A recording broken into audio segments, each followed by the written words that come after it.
गीता सत्संग में आप सभी का स्वागत। जहां हम भगवत गीता के 9वें अध्याय को राणा सर से जानने का प्रयास कर रहे थे पिछले कुछ दिनों से, और अब उस उन्हीं श्लोकों को एक बार फिर से हम अपने बाकी सदस्यों के साथ दोहरा रहे हैं।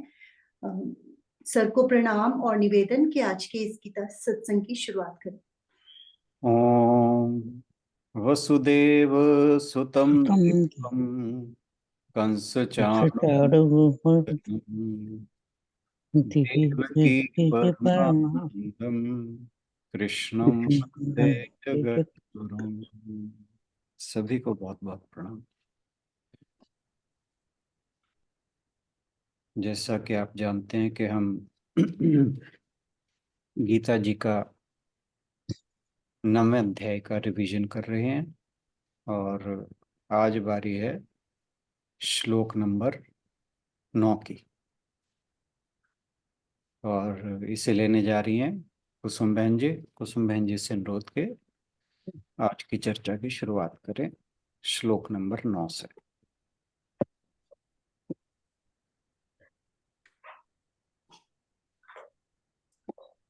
ओके।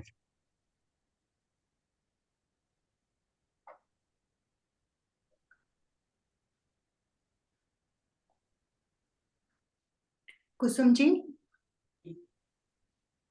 हाँ जी, आपका म्यूट हो गया। हाँ जी, आप ले रहे हैं ना हाँ 9? जी, हाँ जी, हाँ जी।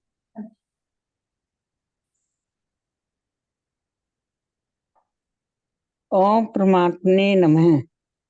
न च माम तानि कर्माणि निबंधति संजय।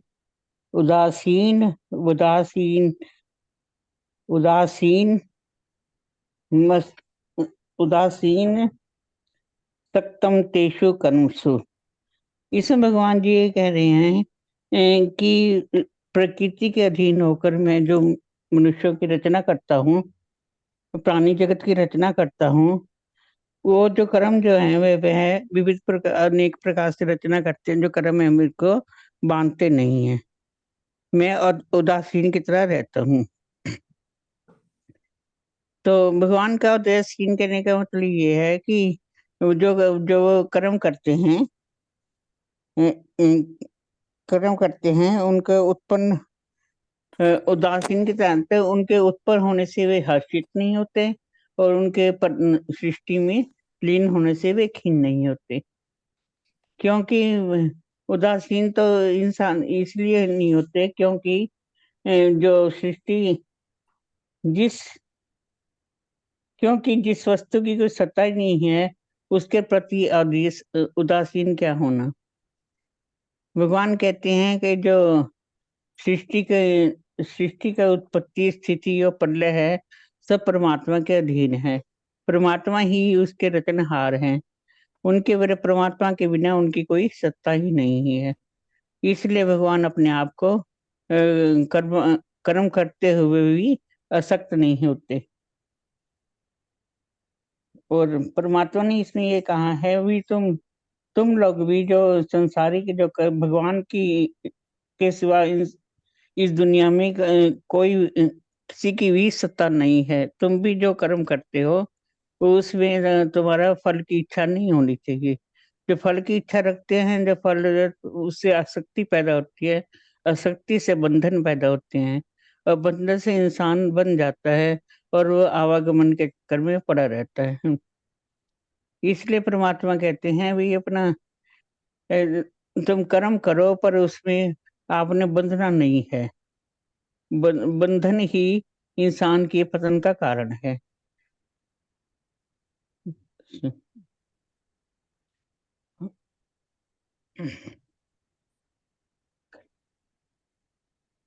जो कर्म है वो कर्म तो नहीं रहते, पर उसका उसका फल भी नहीं रहता। पर वो उसकी अ,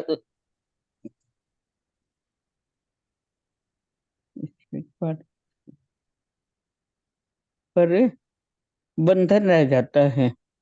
ऐसे ही वस्तु वस्तु वस्तु नहीं रहती पर उसका बंधन रह जाता है। परमात्मा कहते हैं अपने सभी कर्मों को परमात्मा के अधीन करके आसक्ति पूर्ण करने से इंसान अब इस जगत में अपनी मुक्ति पद को प्राप्त कर सकता है।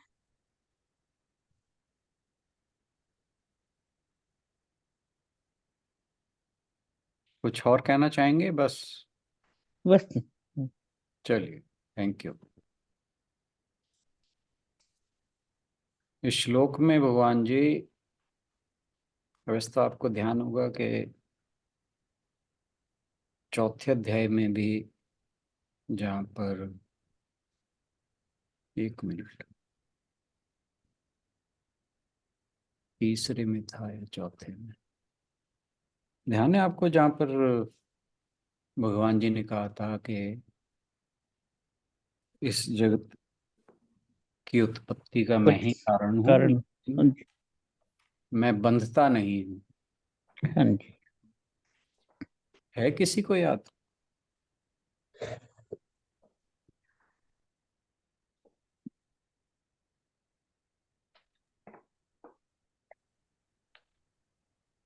हाँ जी सर, उन्होंने क्या कहा कि यही बात यहीं पे कह रहे हैं वही।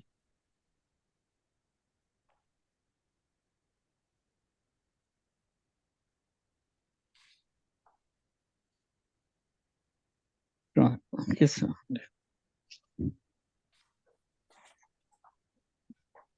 चलिए, खैर, मुझे ध्यान नहीं आ रहा। चौथे या तीसरे अध्याय में भगवान जी ने जब कहा था कि मैं ये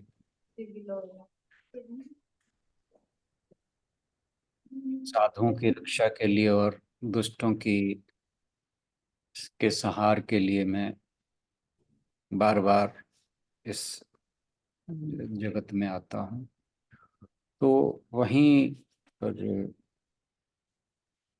कुछ श्लोकों के बाद उन्होंने कहा था कि मैं इस जगत का करता हूँ, लेकिन मैं इसमें बंधता नहीं, कि मैं इसका कर्ता होने के बावजूद भी मैं इसका करता नहीं हूँ।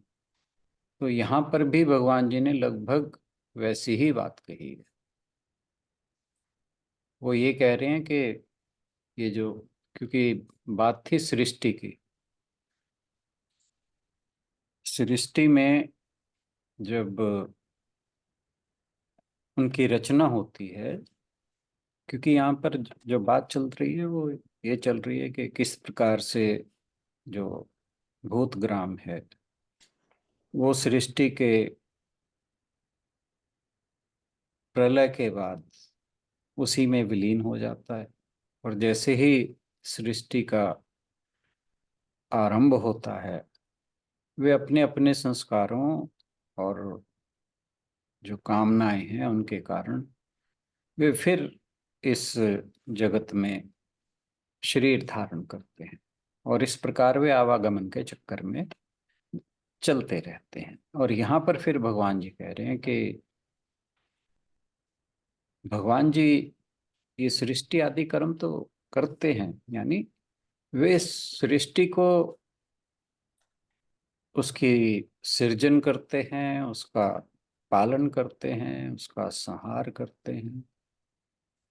ये करने वाले कर्म तो हैं, लेकिन वे इससे अनासक्त हैं और इसके प्रति उदासीन है। उदासीन मतलब इस सृष्टि में, प्रकृति में, माया के कारण जो भी हो रहा है, वो इसको बिल्कुल, इसके प्रति उदासीन है। ये चीजें उनको प्रभावित नहीं करती, और वे कोई भी कार्य करते हुए उस कार्य के प्रति आसक्त नहीं होते। तो यही भगवान जी ने यहाँ पर कहा है। और इसमें मनुष्य के लिए क्या संदेश है? मनुष्य के लिए संदेश ये है कि जो मनुष्य है वो अहंकार के कारण, इस शरीर को, मन बुद्धि को अपना मानने के कारण, वो कर्म जो हैं उनके द्वारा जो संस्कार उत्पन्न होते हैं, वो उसके चित्त पर एक छाप छोड़ जाते हैं, और यही फिर आगे आने वाले समय में नए संस्कारों का जन्म होता है। और इसका कारण ये होता है कि मनुष्य जो है करने वाले कर्मों के फल में आसक्त रहता है। और ये जितने भी कर्म हैं इस प्रकार के जिसमें मनुष्य अहंकार के भाव के कारण कर्ता बना बैठा है और फल की आसक्ति के कारण फलों का भोक्ता बना बैठा है, इस कारण जो भी वो कर्म करता है वो संस्कारों की छाप आगे पड़ती रहती है। जैसे कोई व्यक्ति जब समुद्र के किनारे रेत में चल रहा होता है, उस पर उसकी पैरों की छाप पड़ती है। तो उसी प्रकार जो ये स्वार्थ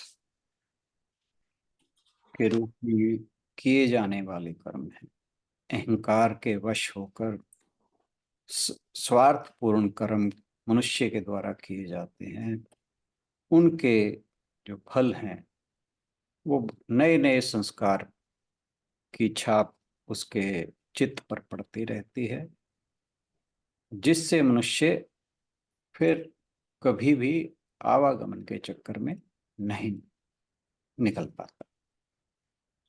अब अगर व्यक्ति निस्वार्थ रूप से कर्म करे, जिस प्रकार भगवान जी का कोई स्वार्थ नहीं, उन्होंने ये कहा है कि उनकी कर्मों में कोई आसक्ति नहीं है और उदासीन रहते हैं। तो इस प्रकार अगर कोई व्यक्ति निस्वार्थ भाव से कर्म करता है और उसके फल में आसक्ति नहीं रखता, स्वार्थ नहीं होगा तो एक नेचुरल सी बात है कि फल में आसक्ति नहीं होगी, फिर वो उनका भोगता नहीं। तो जो ऐसा व्यक्ति है उसकी तुलना की गई है एक पक्षी से, कि जिस प्रकार एक पक्षी आकाश में उड़ता है उसके पैरों की छाप कहीं नहीं पड़ती, उसी प्रकार जो निस्वार्थ रूप से कर्म करता है उसके जो कर्मों के फल हैं वो संस्कार रूपी छाप नहीं छोड़ते। और इसका कारण यही है कि मनुष्य जो है वो अपने आप को शरीर मन बुद्धि से तादात्म्य से मुक्त कर लेता है और इस जो अनासक्ति है उसके फलों में और कर्म के प्रति जो भी वो कर रहा है उसमें निष्काम भाव है, तो ऐसा व्यक्ति भी भगवान की तरह वो कर्मों में नहीं बंधता और उस जो आवागमन का चक्र है उससे निकल जाता है। तो यहाँ भगवान जी मनुष्य को यही प्रेरणा दे रहे हैं या एक रोल मॉडल के रूप में मनुष्य के सामने आ रहे हैं कि किस प्रकार जो कर्म हैं उनके फलों से बंधन मुक्त रहा जा सकता है। आगे चलते हैं। 10वां श्लोक कौन ले रहा है? अंजू दीदी ने ज्वाइन किया। अंजू दीदी आप लेना चाहेंगे? अंजू जी हाँ आप लेना चाहेंगे 10वां श्लोक? नहीं बेटा, मैं नहीं ले पाऊंगी। ठीक ठीक। डॉक्टर सुनीता जी से रिक्वेस्ट करते हैं कि वो श्लोक 10 और 11 ले लें। ओम अध्यक्ष हाँ, प्रवृत्ति सूयते सचराचरम्। डिस्कनेक्ट हो गया उनका शायद। वेट कर लेते हैं। आ गए।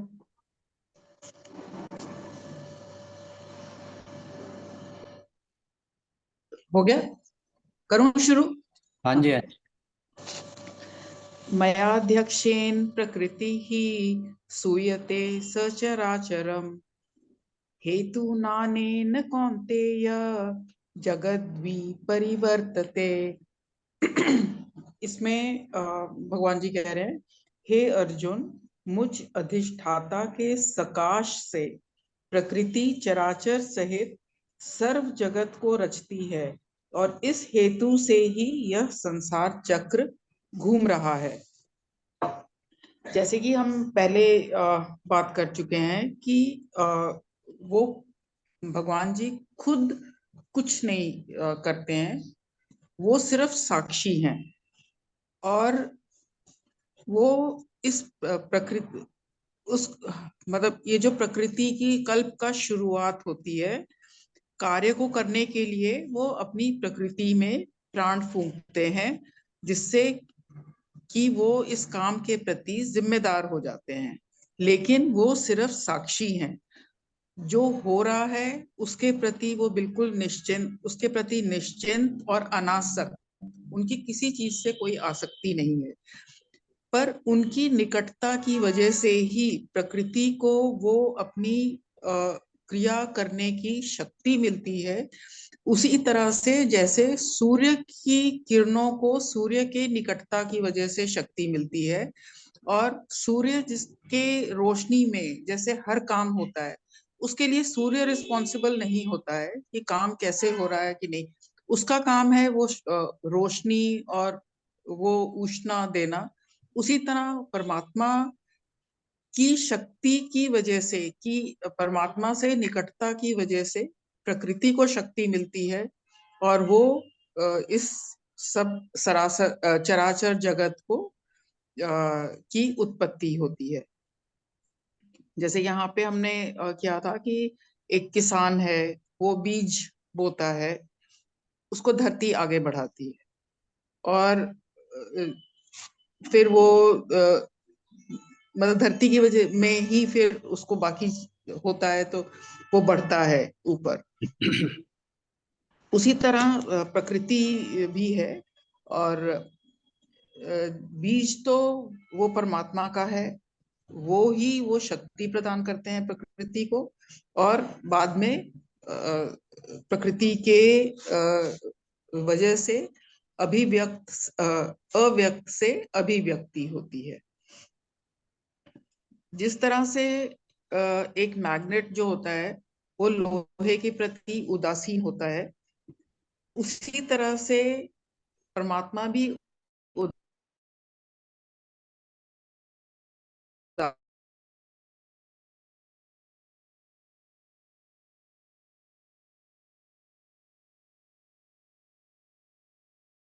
उदासीन है हर चीज से, और वो चैतन्य स्वरूप, आनंद स्वरूप है, पर उनकी तर्क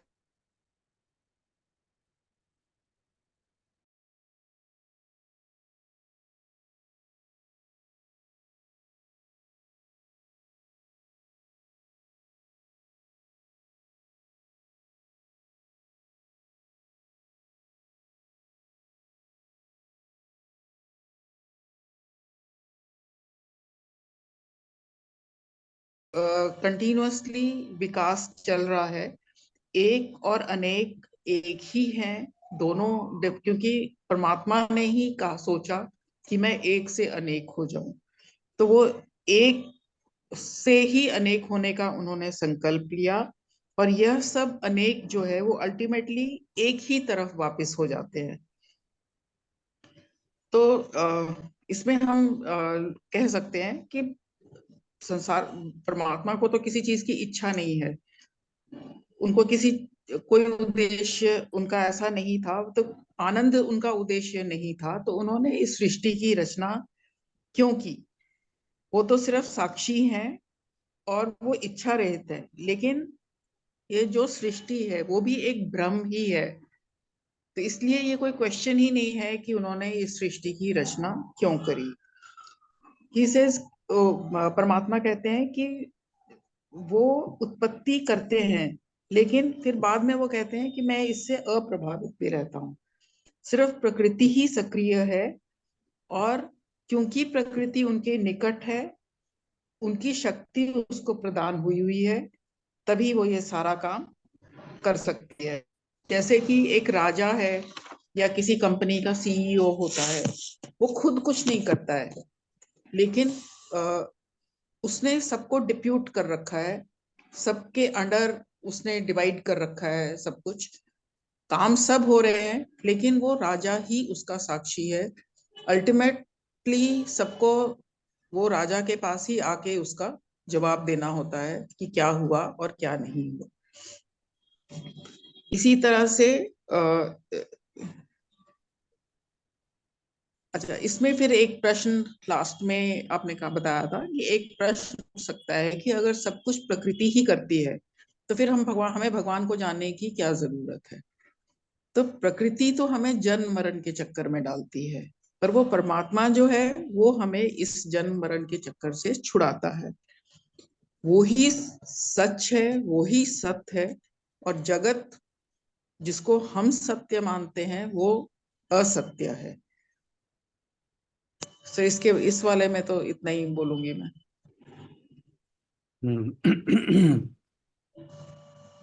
एक्चुअली भगवान जी यहाँ बता रहे हैं कि जैसे सुनीता बहन जी ने बताया कि एक ऑर्गेनाइजेशन में कोई जो हेड है, उसके होते हुए ही सब कुछ होता है। ऐसे ही जैसे जब सूर्य उगता है तो फूल खिल जाते हैं, पक्षी चहचहाने लगते हैं, लोग नींद से जाग जाते हैं।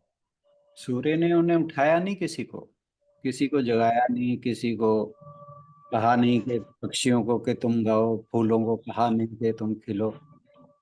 केवल उसकी मौजूदगी से ही ये सब कुछ हो रहा है, क्योंकि सूर्य की जब उदय हुआ तो उसके प्रकाश की मौजूदगी जो है वो ये इन सब कार्यों को करवा देती है। इसी प्रकार जो ईश्वर है, उसकी मौजूदगी में ये सब कुछ हो रहा है। किसी को कह नहीं रहा कुछ भी करने को, जो उसकी शक्ति प्रकृति के नाम से या माया के नाम से है, और वह सब कुछ हो रही है। और वो भी जो करवा रही है वो ऐसा नहीं कि मनुष्य कर रहा है। मनुष्य तो सिर्फ मूर्खतावश ये समझता है कि मैं कर रहा हूँ। कर तो जैसे कहा था, गुणा गुणेषु वर्तन्ते, गुण ही आपस में बरत रहे हैं, जिनके कारण ये सब कुछ होता हमें दिखाई देता है। और जो अहंकार विमूढ़ात्मा है, कर्ता हूं मन्यते, वो समझ लेता है कि मैं करने वाला। तो भगवान ये कह रहे हैं कि मेरी मौजूदगी से, जैसे कोई टीचर जब क्लास में जाता है, तो अगर एक वाकई अच्छा टीचर है तो उसकी मौजूदगी से ही क्लास में शांति हो जाती है। वो ये नहीं कि हर बच्चे को जाकर कहेगा तुम चुप हो जाओ, चुप हो जाओ। अगर उसे ये जाकर कहना पड़े बच्चों को कि तुम चुप हो जाओ, चुप हो जाओ, तो ना तो बच्चे चुप होते, ना ही ऐसा शिक्षक जो है या जो टीचर है वो टीचर ही है। टीचर कहलाने के लायक ही नहीं है कि अगर उसकी क्लास में जाने से बच्चे चुप ना हो जाएं। तो ये जो टीचर है, उसकी प्रेजेंस उस क्लास को, तो भगवान का भी ऐसा ही है कि उनकी प्रेजेंस ही जो है वो पूरे जगत को चलायमान कर देती है। उसी के कारण ये पूरा जगत परिवर्तनशील हो जाता है। यही भगवान जी यहाँ पे कहने की, हमें समझाने की कोशिश कर रहे हैं। थैंक यू सुनीता बहन जी। अब आप, मेरे ख्याल नेक्स्ट भी आप ही ले रही हैं। हाँ जी, हाँ जी, हाँ जी। Please continue. ओम ने नमः। अवजानन्ति मूढ़ा मानुषीं तनुश्रितं, परम भावमजानन्तो मम भूत महेश्वरम्। मेरे परम भाव को न जानने वाले मूढ़ लोग मनुष्य का शरीर धारण करने वाले मुझ संपूर्ण भूतों के महान ईश्वर को तुच्छ समझते हैं, अर्थात अपनी योग माया से संसार के उद्धार के लिए मनुष्य हुए मुझ परमेश्वर को साधारण मनुष्य कहते हैं। यहाँ पे भगवान जी यहाँ पे उन्होंने एक वर्ड यूज किया है, मूढ़ा। ये उनके इस दिव्य, इस साकार रूप की दिव्यता को न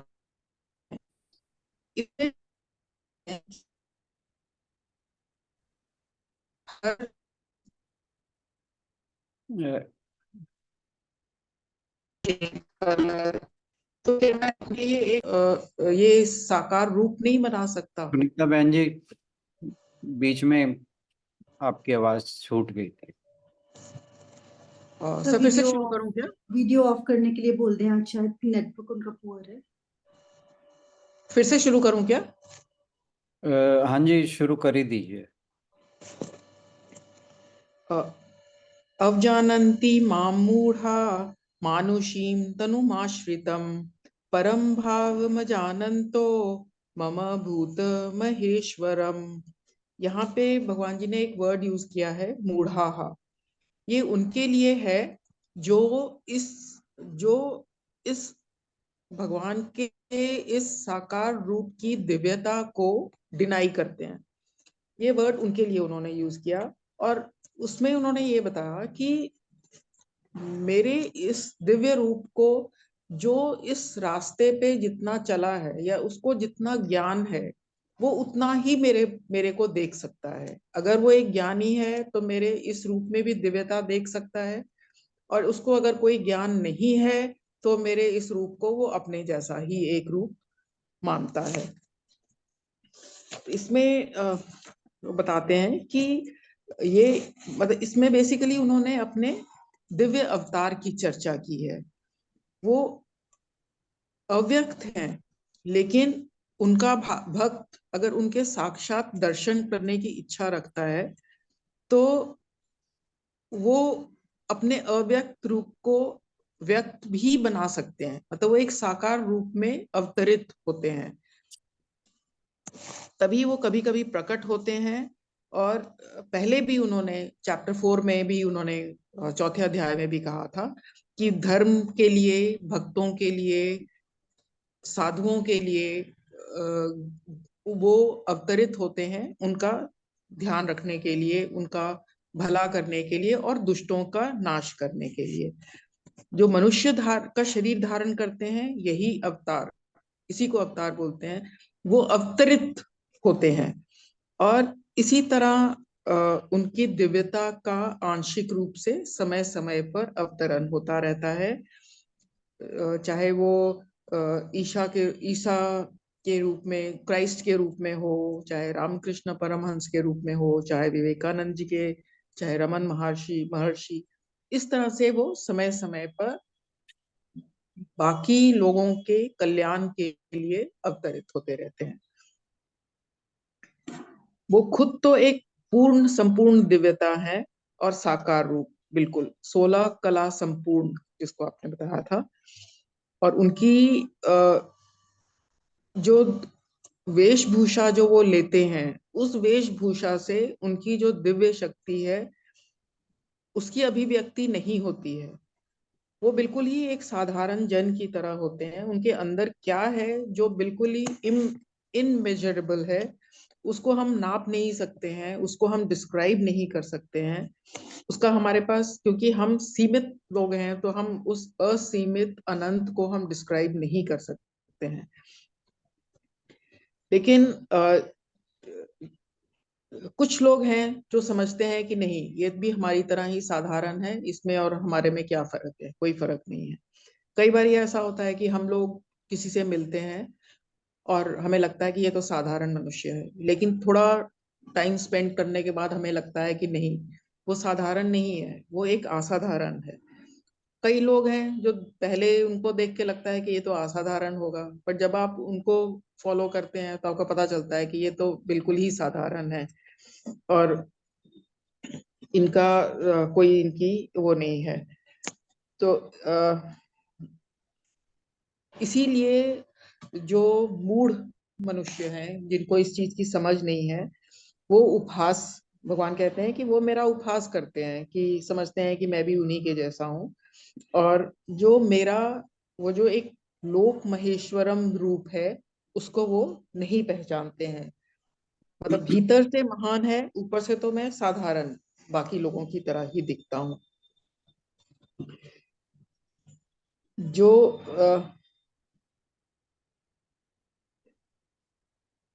वो अपने बारे में बताते हैं कि मैं, मतलब मैं वो परमात्मा जो है, उसकी सत्ता स्फूर्ति से ही प्रकृति अनंत ब्रह्मांड की सृष्टि करती है।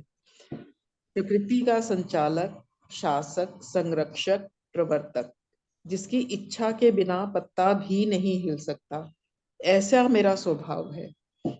और ये किसी भी विकार से रहित है, शर से अतीत है और अक्षर से उत्तम है।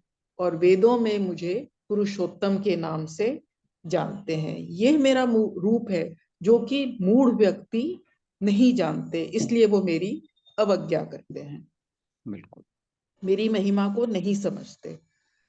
तो वो कहते हैं कि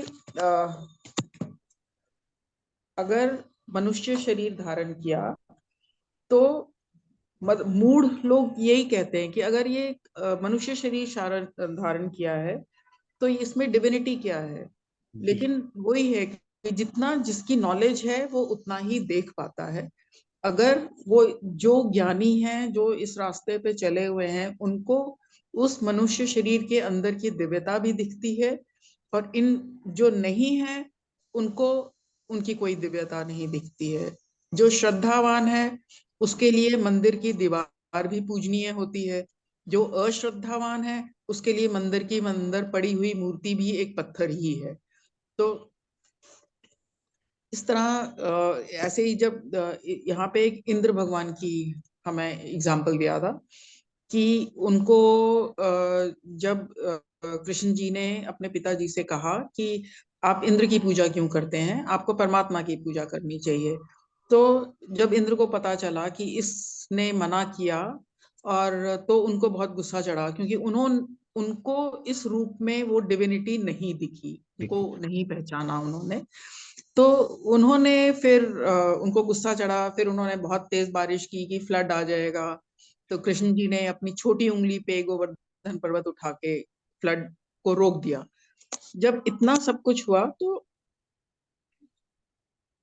तब जब उसका उनको समझ आई, इंद्र को उनका अहंकार टूटा, फिर उन्होंने उनसे माफी मांगी।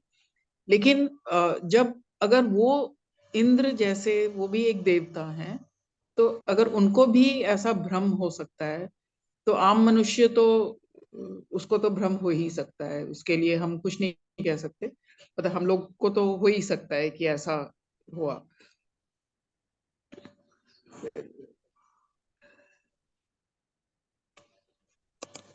इसी तरह एक हमें वो भी बताया था, एक कि रामकृष्ण परमहंस वाली भी स्टोरी बताई थी कि वो बाहर अपने गार्डन में काम कर रहे थे। तो एक कोई आया, उसने कहा कि मुझे ये फूल दे दो, मैंने अंदर चढ़ाना है। तो फिर जब थोड़ी देर के बाद वो फूल लेके अंदर गया तो उसने देखा कि अंदर तो वही बैठे हुए हैं, फूल उनका वहां पे चढ़ाया हुआ है। और उसको बहुत हैरानी हुई कि भाई मैं जिसको माली समझ रहा था, ये तो वही है जिनके दर्शन करने के लिए मैं आया हुआ हूँ। तो फिर जब उसकी बारी आती है, वो उनसे कहता है, तो उन्होंने कहा कि तो फिर क्या हो गया, भाई सेवा करना मेरा धर्म है, तुमने फूल मांगा, मैंने तुम्हारे को फूल दे दिया, मतलब सेवा मैंने की, तो वो तो एक मेरा धर्म है, इसमें इतनी कोई वो बात नहीं है। इसी तरह जैसे महाभारत में भी बहुत भगवान जी को कहा गया कि तुम गलत कर रहे हो या वो सब। बट फिर अल्टीमेटली फिर वही है कि जो उनके उस दिव्यता को नहीं देख सकते, जिनको वो दिव्यता उनकी नहीं दिखती, उनको ये समझ नहीं आती कि ये हमारी तरह ही आम मनुष्य नहीं है, ये अवतरित परमात्मा है और ये दिव्य हैं, ये हमारे से अलग है। बिल्कुल। इतना ही बोलना चाहूंगी सर। थैंक यू, बहुत अच्छा बोला आपने। मैं इसमें एक आध बात और ये डाल देता हूँ कि ऐसे ही जब हम मूर्ति पूजा की बात करते हैं तो मूर्ति जो है हमारे लिए एक प्रतीक है भगवान का, और उसे ये सोचें कि ये भगवान है तो फिर गलत होगा। वो कहते हैं कि जो साधन है वो साध्य नहीं हो सकता। मूर्ति हमारे लिए परमात्मा को जानने का एक साधन है। जानना तो हमें, या भक्ति जो हमें करनी है, जो शीश हमें निभाना है, वो पत्थर के आगे नहीं, वो हमने ईश्वर के सामने निभाना है। तो भगवान जी ने अगर शरीर धारण किया है तो वो शरीर तो सामान्य हो सकता है, वो एक सामान्य मनुष्य जैसा हो सकता है। वो एक प्रतीक है परमात्मा के डिविनिटी का, लेकिन वास्तव में तो परमात्मा ही परमात्मा है। तो अब जो भगवान जी हैं उनकी डिविनिटी किसे दिख सकती है? वो साधारण मनुष्य नहीं देख सकता। साधारण मनुष्य तो उन्हें साधारण मनुष्य ही समझेगा। कोई भक्त होगा, कोई ज्ञानी होगा, कोई कर्म योगी होगा, उसे उस डिविनिटी की झलक मिल सकती है। तो मैं इसमें इतना ही कहना चाहता हूँ। टाइम मेरे ख्याल से अब 7:20 हो चुका है, और तो हम समापन करें तो ठीक रहेगा। कर दें समापन। ओम पूर्णमदः पूर्णमिदं पूर्णात् पूर्णमुदच्यते पूर्णस्य पूर्णमादाय पूर्णमेवशिष्यते। ओम शांति शांति शांति। हरि ओम। सभी को बहुत बहुत प्रणाम, और आज के सत्संग में आने के लिए बहुत बहुत धन्यवाद। Thank you everyone. सबकी ओर से राणा सर का भी बहुत बहुत धन्यवाद। कल मिलते हैं अगले श्लोकों के साथ। Thank you everyone. एक सभी से आग्रह है कि समय पर आ जाया करें तो ज़्यादा अच्छा है। एंड होने तक तो काफ़ी लोग हो जाते हैं, हमें दिखते हैं, पर शुरुआत में आपकी एब्सेंस हमें बहुत खल देर से आने के कारण एक बार फिर से अनुरोध, कोशिश कीजिएगा समय पर आने की। Thank you.